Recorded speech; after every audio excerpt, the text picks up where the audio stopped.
ഇല്ല, അതിൽ 700 മെഗാവാട്ടിൻ്റെ കുറവാണ് നമുക്ക് ഉണ്ടാകുക. അതിൽ 400 മെഗാവാട്ട് സാപ്പിൽ നമ്മൾ കൊടുത്തത് തിരിച്ച് കിട്ടും. പിന്നെ ബാക്കി 300 മെഗാവാട്ട് ഷോർട്ട് ടേം കരാറും വെച്ചിട്ടുണ്ട്. അപ്പോൾ നമുക്ക് വലിയ കുഴപ്പമില്ലാണ്ട് കൊണ്ടുപോകാൻ സാധിക്കും. ബാക്കി പിന്നെ അവിടെ കുടിവെള്ളത്തിനൊക്കെയാണ് ചെറിയ പ്രശ്നം. അത് 5/11/25 ജലവകുപ്പ് മന്ത്രിയുമായിട്ടൊരു ചർച്ച നടത്തി.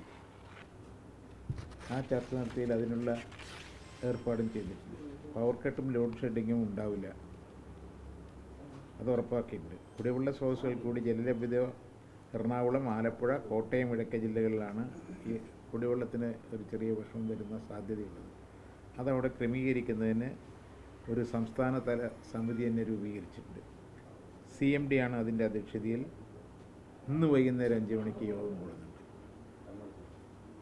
അതിന് പുറമെ 14/11/25 നേരിട്ട് എറണാകുളം കളക്ട്രേറ്റിൽ ഒരു അവലോകന യോഗവും ഞാനതിൽ പങ്കെടുക്കുന്നു. നമുക്കൊരു വിഷമമില്ലാണ്ട് കൊണ്ടുപോകാൻ സാധിക്കുമെന്നാണ് എൻ്റെ വിശ്വാസം. ഇല്ല, അത് കുറച്ച് 300 മെഗാവാട്ടിൻ്റെ ഷോർട്ട് ടേം കരാറ് നടത്തിയിട്ടുണ്ട്.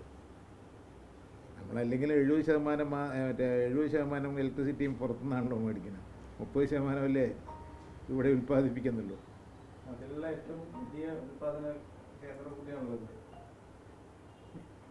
അതെ, എന്നിട്ടും അതിൽ 30% മാത്രമേ ഉൽപ്പാദിപ്പിക്കുന്നുള്ളൂ. ബാക്കിയെല്ലാം പുറത്തുനിന്നാണ്. ഇപ്പോൾ സോളാറിലാണ് വലിയൊരു മാറ്റം കൊണ്ടുവന്നത്. ഏകദേശം 2000 മെഗാവാട്ട് നമ്മൾ ഉൽപ്പാദിപ്പിച്ചു. അത്രയും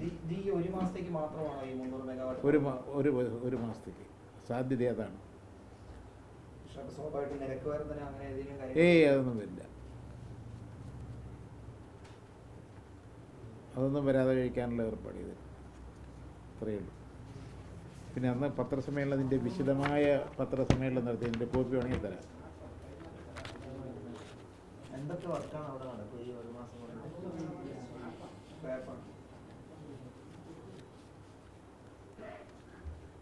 അതിൽ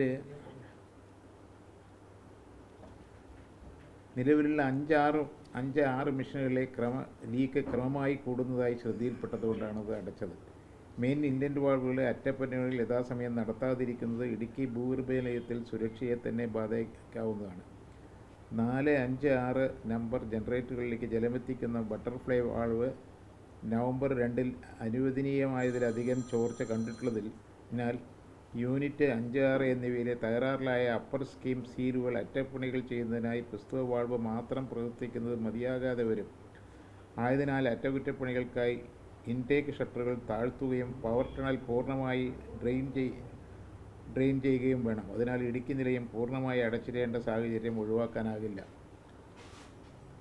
പൂർണ്ണ ഷട്ട് ഡൗൺ കാലയളവിൽ പൊതുജനങ്ങൾക്കുണ്ടാകുന്ന അസൗകര്യങ്ങൾ പരമാവധി കുറയ്ക്കുന്നതിന് വേണ്ട മുന്നൊരുക്കങ്ങൾ സ്വീകരിക്കണമെന്ന് നിർദ്ദേശിച്ചിട്ടുണ്ട്. തയ്യാറെടുപ്പെന്ന നിലയിൽ മൺസൂൺ മാസങ്ങളിൽ ഇടുക്കി പവർ ഹൗസ് പരമാവധി പ്രവർത്തിക്കുകയും ഉൽപ്പാദിപ്പിച്ച വൈദ്യുതി വടക്കേ ഇന്ത്യൻ സംസ്ഥാനങ്ങളുമായി ബാങ്ക് ചെയ്യുകയും ചെയ്തിട്ടുണ്ട്. അതാണ് സാപ്പ് ചെയ്തത്.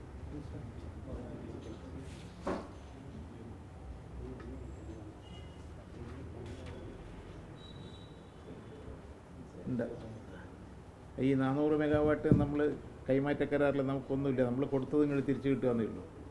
നമ്മൾ എക്സസ് ഉണ്ടാകുമ്പോൾ കൊടുത്തു വെച്ചത് ഇങ്ങോട്ട് തിരിച്ചു കിട്ടുക. അതുകൊണ്ട് നമുക്ക് ചിലവ് വരില്ല. അത് അങ്ങനെ പരിഹരിക്കാനാണ്. അതിൽ കുറച്ച് 300 മെഗാവാട്ടിൻ്റെ കുറവ് വരും. അതിപ്പോൾ പരിഹരിക്കാനുള്ള കരാർ ഒപ്പിച്ചു വെച്ചു.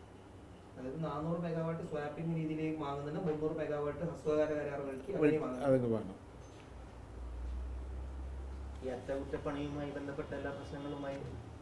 അതിനൊരു മുൻകരുതൽ വെച്ചാൽ നമ്മളൊരു ഡാഷ്ബോർഡ് തയ്യാറാക്കാൻ പറഞ്ഞിട്ടുണ്ട്.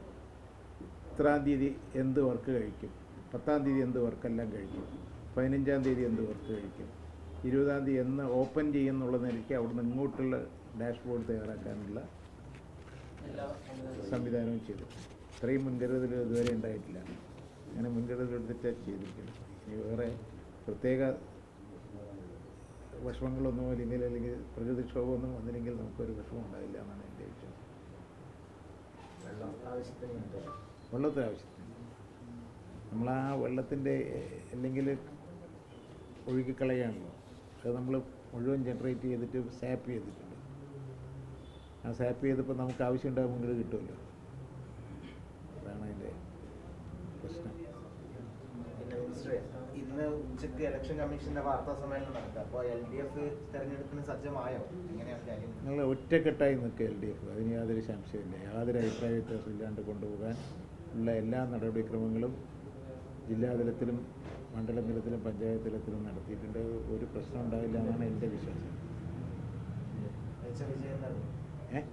മികച്ച വിജയം നേടും, ഉറപ്പ്. അതിനൊന്നും യാതൊരു സംശയമില്ല. എന്താ പറയുക, അത്രയും വലിയ വികസന പ്രവർത്തനം നടത്തിയതുണ്ട്. ഒരു കാലത്തും ഉണ്ടാകാത്ത, നിങ്ങൾക്ക് തന്നെ നോക്കിയാൽ അറിയാലോ, വികസന പ്രവർത്തനം റോഡുകളായിട്ടും ആശുപത്രികളായിട്ടും സ്കൂളുകളായിട്ടും എല്ലാ നിലയ്ക്കും. കുടിവെള്ളം, ഇപ്പം ചിറ്റൂരൊക്കെ പണ്ട് കുടിവെള്ളം ലോറിയിലെത്തിക്കുകയായിരുന്നു. ഇന്ന് ഒരു ഡ്രോപ്പ് വെള്ളം മേടിക്കുന്നില്ല, എല്ലാ വീട്ടിലും വെള്ളം എത്തിക്കാൻ സാധിച്ചു. അതൊക്കെ ഒരു അംഗീകാരമല്ലേ? നമ്മൾ തീരുമാനിച്ചത് മുഴുവൻ സാധാരണ ജനങ്ങളുടെ ഇവിടെ കണ്ട നിങ്ങൾ താലൂക്ക് ആശുപത്രി, അങ്ങനെ ഇത്രയും വലിയ വികസനം നടത്തിയാൽ ജനങ്ങളുടെ ഇടയിൽ അതൊരു, എന്തെല്ലാം പറഞ്ഞാലും ജനങ്ങൾക്കത് മനസ്സിലാക്കുകയും അത് അനുസരിച്ചിട്ട് ജനങ്ങൾ LDFന് അനുകൂലമായി നിൽക്കുകയും ചെയ്യുമെന്നാണ് എൻ്റെ വിശ്വാസം.